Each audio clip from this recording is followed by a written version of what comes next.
ಭದ್ರಾವತಿ ಸಾರ್ವಜನಿಕ ಆಸ್ಪತ್ರೆ ಅಂದರೆ ಗೌರ್ಮೆಂಟ್ ಹಾಸ್ಪಿಟ್ಲು ಅದೇನು ಬಡವ್ರಿಗೋಸ್ಕರ ಇದೆಯೋ ಜನರಿಗೋಸ್ಕರ ಇದೆಯೋ ಇಲ್ಲ ಇಲ್ಲಿ ಬರ್ತಕ್ಕಂಥ ಕೆಲವು ಡಾಕ್ಟ್ರಸ್ಸು ದುಡ್ಡು ಮಾಡ್ಕೊಳಕ್ಕೆ ಇದೆಯೋ ಗೊತ್ತಿಲ್ಲ. ಇಲ್ಲಿ ಒಬ್ಬ ಡಾಕ್ಟ್ರು ಕೂಡ ಇರಲ್ಲ. ಬೆಳಿಗ್ಗೆನೇ ಬಸವ ಜಯಂತಿ ಮಾಡಿದ್ದಾರೆ.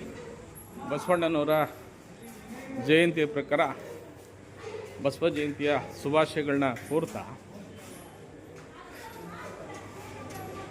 ಇಲ್ಲಿ ಹೆರಿಗೆಯ ವಿಭಾಗ ಇದೆ. ಹೆರಿಗೆ ವಿಭಾಗದಲ್ಲಿ ಡಾಕ್ಟ್ರುಗಳಿಲ್ಲ ಅಂಥೇಳಿ ನಿನ್ನೆ ಕೆಲವು ಬಡ ಮಹಿಳೆಯರಿಗೆ ಹೇಳ್ತಾರೆ. ಅವರು ವರ್ಷಗಟ್ಟಲೆ ಇಲ್ಲಿ ತೋರಿಸ್ಕೊಂಡು ಡಾಕ್ಟ್ರು ಬಂದಿಲ್ಲ, ಅವ್ರು ರಜಾ ಹಾಕಿದ್ದಾರೆ, ರಾಜೀನಾಮೆ 3-4 ದಿನ ಇರಲ್ಲ, ಅನಸ್ಥೇತಿ ಅವರು ಇಲ್ಲ ಅಂಥೇಳಿ ಇಲ್ಲಿನ ಸಿಬ್ಬಂದಿಗಳು ಹೇಳಿದ್ರೆ ಆ ಬಡ ಹೆಣ್ಮಕ್ಳು ಎಲ್ಲಿಗೆ ಹೋಗ್ಬೇಕು?